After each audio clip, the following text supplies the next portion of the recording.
రాయలసీమలో వైసీపీ ఆశలు గల్లంత కాబోతున్నాయా? డిఐజీ అమ్మిరెడ్డి బదిలీ జగన్మోహన్ రెడ్డిని మరింత భయపెడుతోందా అంటే అవుననే సమాధానం ఇస్తున్నారు కొంతమంది రాజకీయ విశ్లేషకులు. ఈ నేపథ్యంలో ఇదే అంశానికి సంబంధించి మనతో మాట్లాడేందుకు ప్రముఖ రాజకీయ విశ్లేషకులు కృష్ణకుమారి గారు మనతో ఉన్నారు. మేడంతో మాట్లాడదాం. మేడం నమస్తే. మేడం నమస్తే. మేడం, డిఐజీ అమ్మిరెడ్డి బదిలీ జగన్మోహన్ రెడ్డిని మరింత భయపెడుతుందని, అలాగే ఈసారి జరగబోయేటువంటి సార్వత్రిక ఎన్నికల్లో రాయలసీమలో వైసీపీ ఆశలు గల్లంతు కాబోతున్నాయి అంటూ కూడా ఒక వార్త ఇప్పుడు సోషల్ మీడియాలో చక్కర్లు కొడుతోంది.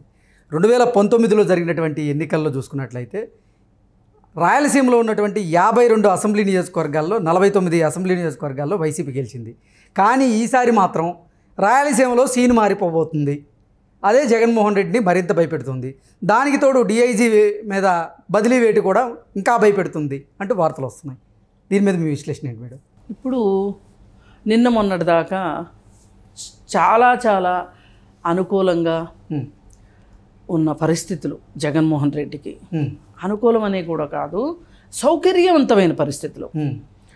ఈ సౌకర్యవంతమైన పరిస్థితుల నుంచి ఇవాళ కష్టాలు కడగండ్లలోకి జగన్మోహన్ రెడ్డి వెళ్ళిపోయాడు అనిపిస్తుంది. వెళ్ళిపోతాడు కాదు, వెళ్ళిపోయాడు అనిపిస్తుంది. గత 5 సంవత్సరాలుగా ఏ పోలీస్ వ్యవస్థను చేతిలో ఉంచుకుని ఏ ధైర్యంతో, ఏ ధీమాతోటి, కేంద్ర ప్రభుత్వం అండతోటి జగన్మోహన్ రెడ్డి చెలరేగిపోయాడు. ఇప్పుడు శాంతి భద్రతలు అంటే పోలీసులే కదండి. చెలరేగిపోయాడు. ఈ చెలరేగిపోయిన దానికి ఆయన మంచి ఫలితాలే సాధించాడు. ఎట్లా అంటే ఒక్క మనిషి ఒక ట్వీట్ చేయడానికి భయపడేటట్లు, ఒక పోస్ట్ పెట్టాలంటే భయపడేటట్లు, నోరు తెరిచి నాది తెలుగుదేశం, నేను తెలుగుదేశం జెండా ఎగరేస్తాను, నేను నడివీధిలో ధైర్యంగా ధీమాగా జెండా పట్టుకుని తిరుగుతాను అనే పరిస్థితి కూడా లేకుండా చేసి సాక్షాత్తు వాళ్ళ పార్టీ అధినాయకుడిని జైల్లో పెడితే కూడా కనీసం రోడ్డు మీదకి వచ్చి ప్రదర్శనలు చేయాలి అంటే ఒక స్థాయిలో జరుగుతాయి అనుకున్నారు.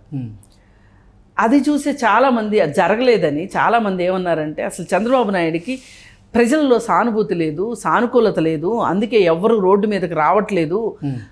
మరి చంద్రబాబు నాయుడు డబ్బులున్నోళ్ళ కోసమే పనిచేశాడు, డబ్బులున్నోళ్ళ కోసమే ఉన్నాడు, అందుకే సామాన్య ప్రజలు ఎవరు రోడ్డు మీదకి రాలేదు అన్నారు. కానీ రోడ్డు మీదకి రాకపోవడానికి కారణం ఏంటి అంటే వీళ్ళు భయభ్రాంతుల్ని చేసిన పరిస్థితులు. ఒక్కొక్క ఎగ్జాంపుల్ చూస్తున్నారు. ఇప్పుడు ఒక ఎమ్మెల్సీ డ్రైవర్ని చంపి డోర్ డెలివరీ చేశాడు. ఎన్నో వ్యయ ప్రయాసలు కూర్చి ఎంతో అతి కష్టం మీద అతన్ని జైలుకి పంపడం జరిగింది.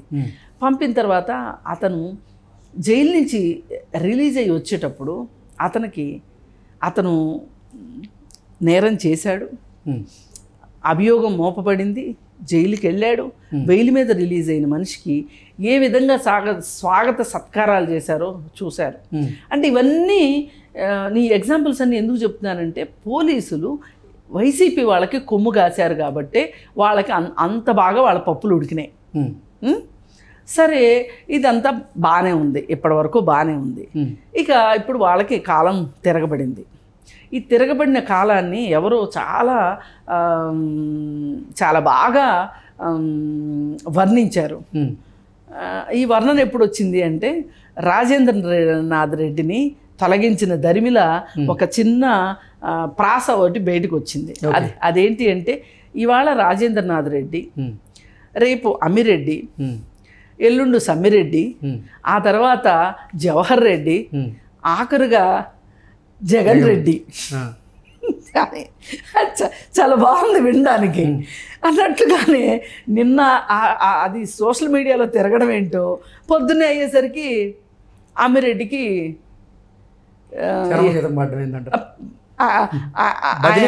ఆయన బదిలీ వేటేశారు. బదిలీ వేటేసి వేయడం అంటే ఇవాళ ఉన్న పరిస్థితుల్లో బదిలీ వేటు గుండెపోటు కంటే ఎక్కువ బదిలీ వేటు.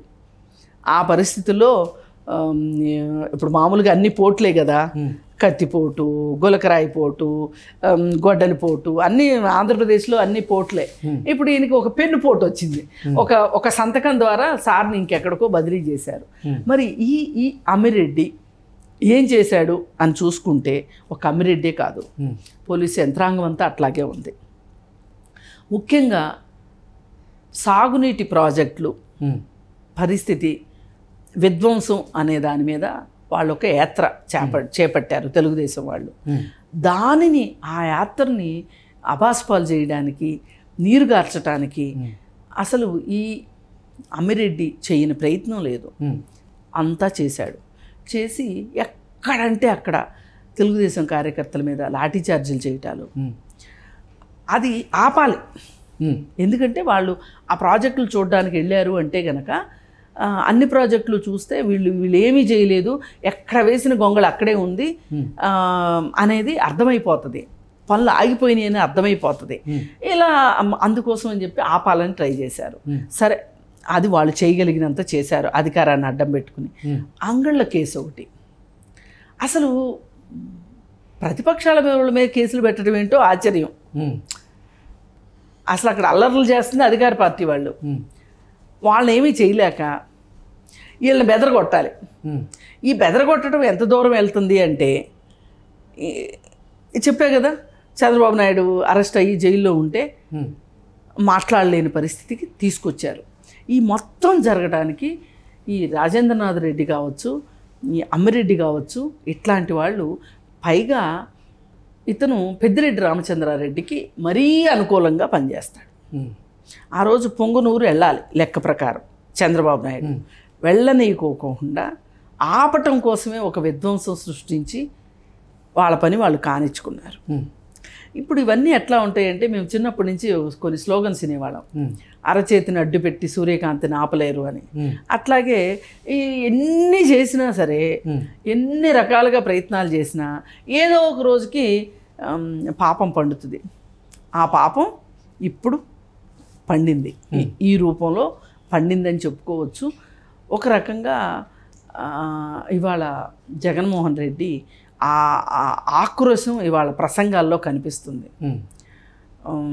ఇప్పుడు జైల్లో పెట్టి 10 రోజులు తిండి పెట్టకపోతే 11వ రోజున ఆ ఆక్రోశం, ఆ కోపం, ఆ బాధ, అసలు ఎవరినో తిట్టాలని ఉంది ఆయనకి మనసులో. కానీ ఆ ఎవరినో తిట్టకుండా ఇంకెవరినో తిడుతున్న ఆక్రోశం చూస్తే క్లియర్గా మనకి కనిపిస్తుంది. అంటే వైసీపీకి రాయలసీమలో ఉన్నటువంటి ఆశలు గల్లంత అయినట్టేనా అంటే ఏం చెప్తారు? అంటే వాళ్ళు మందబలంతో, ఈ విధమైన అర్ధబలంతో, అంగబలంతో వాళ్ళు సాగించారు బాగా. అసలు రాయలసీమ మాది అనే పరిస్థితిలోకి కేవలం 3 సీట్లు తెలుగుదేశానికి దక్కిన పరిస్థితి. అలాంటి పరిస్థితి నుంచి ఇవాళ చాలా మారింది. ఆ మార్పు ఎంత దూరం వెళ్ళింది అంటే, వాళ్ళు ఎవరితోటైతే పోటీ చేయిద్దాం అనుకున్నారో వాళ్ళు పోటీ చేయని పరిస్థితి కూడా వచ్చింది అక్కడ. క్యాండిడేట్లకి కూడా కష్టమైన పరిస్థితి వచ్చింది.